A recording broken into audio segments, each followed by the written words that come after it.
Hi guys, அஸ்ஸலாமு அலைக்கும். வாங்க இன்றைக்கி நம்ம சூப்பரான சுவையான சிக்கன் பிரியாணி எப்படி செய்கிறதுன்றதை பார்க்க போகிறோம்.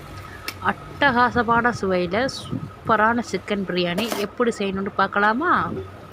வாங்க வீடியோக்குள்ளே போகலாம். எங்கள் சேனலை சப்ஸ்கிரைப் பண்ணுங்கள், ஷேர் பண்ணுங்கள், கமெண்ட் பண்ணுங்கள். இப்போ அதுக்கு நம்ம 1 கிலோ பாஸ்மதி ரைஸ் எடுத்திருக்கோம், 1 கிலோ சிக்கன், பட்டை கிராம்பு ஏலக்காய் தாளிக்கிறதுக்கு ஒரு 300 பெரிய உள்ளி, தக்காளி ஒரு 3 தக்காளி, மல்லித்தலை, புதினா தலை, ஒரு லெமன், பச்சை மிளகா, 100 இஞ்சி, 100 பூடு எடுத்து அரைச்சி வச்சுக்கோங்க. நல்லா இந்த சிக்கனை கழுவி மஞ்சப்பொடி போட்டு கழுவி வச்சுருக்கோம். இப்போ நம்ம பார்த்துக்கோங்க, இது பட்டை கிராம்பு ஏலக்காய் பொடி 3 ஸ்பூனு, மிளகாய் காஷ்மீரி மிளகாய்த்தூள், தயிர். இது தாளிக்கிறதுக்கு பட்டை கிராம்பு ஏலக்காய். இப்போ நம்ம இந்த அரிசியை என்ன செய்யணும், 1 ஹவர் ஊற வைக்கணும். அப்படி ஊறினாதே நமக்கு சாஃப்டாக இருக்கும். 1 கிலோவுக்கு ஒரு 200 எண்ணெய் ஊற்றிக்கோங்க, கோல்டு வின்னர் ஊற்றிக்கோங்க, ஒரு 50 கிராம் நெய் ஊற்றிக்கோங்க. ஊற்றிட்டு பட்டை கிராம்பு ஏலக்காய் முழுசாக போட்டு ஒரு வதக்கினதுக்கப்புறம் நம்ம எடுத்து வச்சுருக்க பெரிய உள்ளி ஒரு 400 கிராம் அளவு பெரிய உள்ளி போட்டு நல்லா வதக்கினதுக்கப்புறம் தக்காளி போடுங்க. அதுக்கப்புறம் பட்டை கிராம்பு ஏலக்காய் பொடி, இஞ்சி பூண்டு பேஸ்ட்டு, மிளகாத்தூள் எல்லாத்தையும் போட்டு நல்லா எண்ணெய் பிரிஞ்சு வர அளவுக்கு நல்லா நம்ம வதக்கணும் பார்த்துக்கோங்க. அதுக்கப்புறம் தயிர் ஊற்றிக்கோங்க.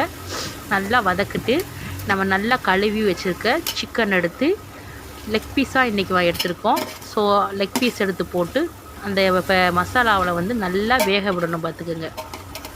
ஒரு 20 நிமிஷம் வேக வச்சிட்டிங்கன்னா நல்லா வெந்துடும். இந்த பாருங்கள், இந்த மாதிரி நல்லா வெந்ததுக்கப்புறம் ஒரு உலக்குனா 1.5 உலக்கு தண்ணி போதும் எடுத்துக்கோங்க. நமக்கு அளந்து வச்சுக்கோங்க. 1னா 1.5 உலக்கு தண்ணி, 1 மணி நேரம் ஊற வைக்கணும், மறந்துடாதீங்க. நல்லா கொதி வந்ததுக்கப்புறம் அரிசியை போட்டு ஒரு கிண்டு. அதுக்கப்புறம் ரொம்ப கிண்டக்கூடாது, மூடி வச்சுருங்க. பொழுதன்னைக்கு கரண்டி போட்டிங்கன்னா உடஞ்சிரும். ஸோ ஃபஸ்ட்டு போட்டவுடனே ஒரு கிண்டு கிண்ணதோடு சரி, அடுத்து கரண்டியை லேசாக நடுவில் மட்டும் வச்சு ஒரு கிண்டுனிங்கன்னா போதும்.